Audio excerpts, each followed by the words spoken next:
Cheney was squeezing the bars of his cell door in his large, beefy hands.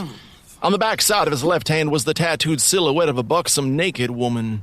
Cheney gritted his teeth as he squeezed the bars so hard that the knuckles of his darkly tanned hands were nearly white. Just a second, Marshal. Just trying to see if there's any give in these bars. Larson glanced at his deputy, Henry Two Whistles, who sat near Cheney's cell in a Windsor chair between the row of 4 cells running along the rear wall of the small stone jailhouse and Larson's desk abutting the front wall. Holding his double-barreled shotgun across his bony thighs, the old deputy glowered at the savage outlaw. Knock it off.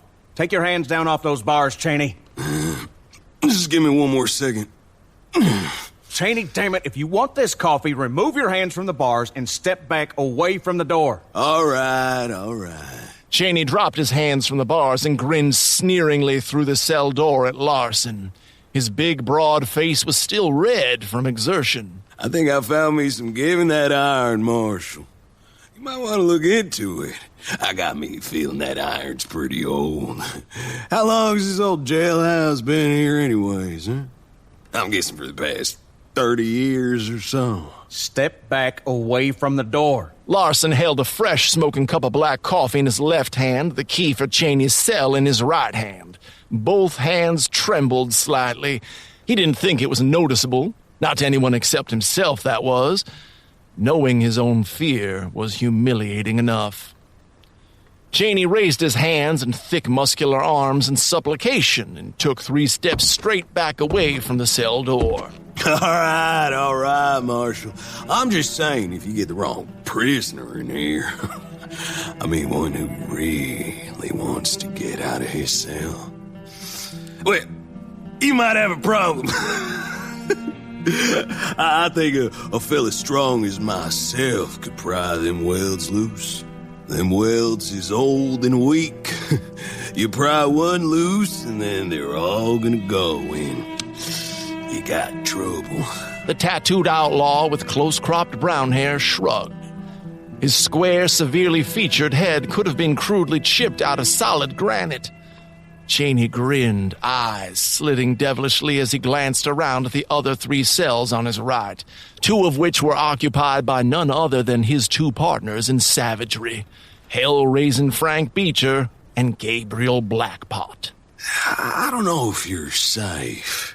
You might want to look into all this old iron in these cells. Yeah, that's all I'm saying. Keep that Parker on him, Henry. Larson slowly turned the key in Cheney's door. He so much as flinches, you empty both barrels into him. Don't worry, Marshal. Two Whistles aimed the double-barreled barn blaster straight out over his right knee. I got you covered. Don't you worry about nothing.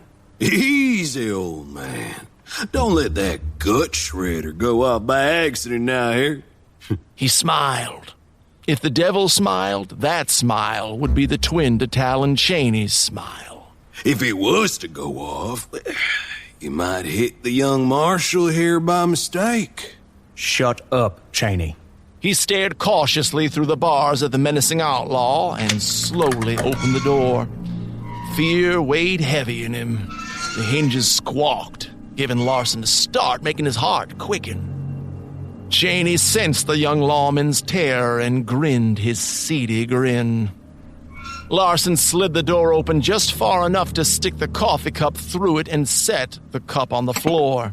He withdrew his hand, then quickly slammed the door closed. Just as quickly, he turned the key in the lock, throwing the bolt home. As he did, he couldn't help looking at the welds at the bar joints. He knew it was what Cheney had wanted him to do, but he couldn't help it. Suddenly, there didn't appear to be a whole lot of quality iron holding these 3 mad dogs at bay.